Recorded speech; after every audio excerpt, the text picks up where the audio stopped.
A Spanish female barista came to me, saying she wanted to make a set of jewelry for herself. She pulled a pink crystal from her pocket, explaining it was a gift from her boyfriend for her birthday last year. She'd kept it at home and wanted to turn it into something wearable. She said she made coffee every day, and her favorite moment was when latte art was almost done.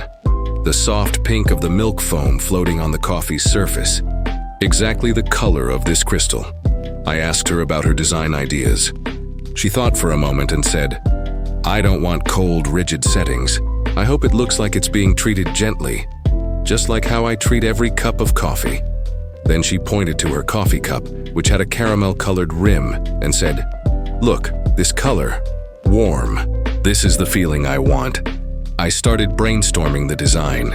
I used lost wax casting to make an arc-shaped pendant setting. It wasn't a neat circle. Instead, it had the curve of the small milk pitcher she often used, with edges slightly turned up, as if gently holding something. I made it with 18K gold, plated to get that warm caramel hue, just like the solidified sugar rim on her cup.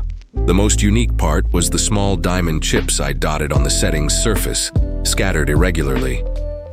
I remembered her saying that every time she did latte art, steam left tiny bubbles on the milk foam, which sparkled in the light. These diamond chips were those bubbles, those fleeting but beautiful moments she created every day. When the pink crystal was placed in the setting, it lay steadily in the curve, soft like the thin milk foam floating on her latte. When light passed through the crystal, the small diamond chips cast tiny glimmers at the bottom, making the whole pendant feel like it was breathing. But I thought a pendant alone wasn't enough. She worked hard every day and deserved a complete set.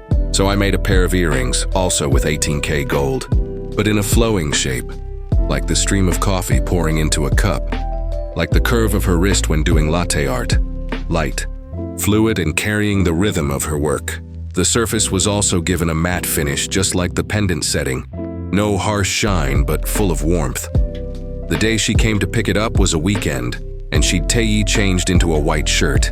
I handed her the jewelry box, and she froze the moment she opened it. She picked up the pendant.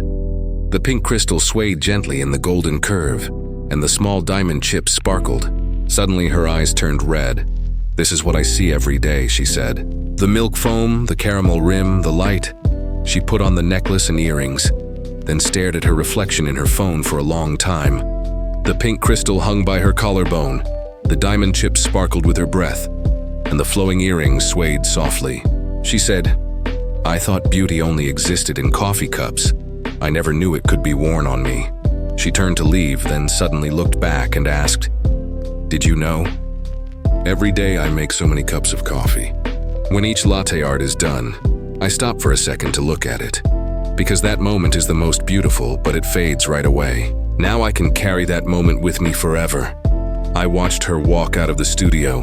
Sunlight shone on the golden pendant setting, and the small diamond chips looked like they were actually bubbling. I suddenly realized what she wanted wasn't just jewelry, but a container. Something to hold those moments that repeat every day but still make her heart flutter. Those memories of milk foam, caramel rims, and treating everything with gentleness.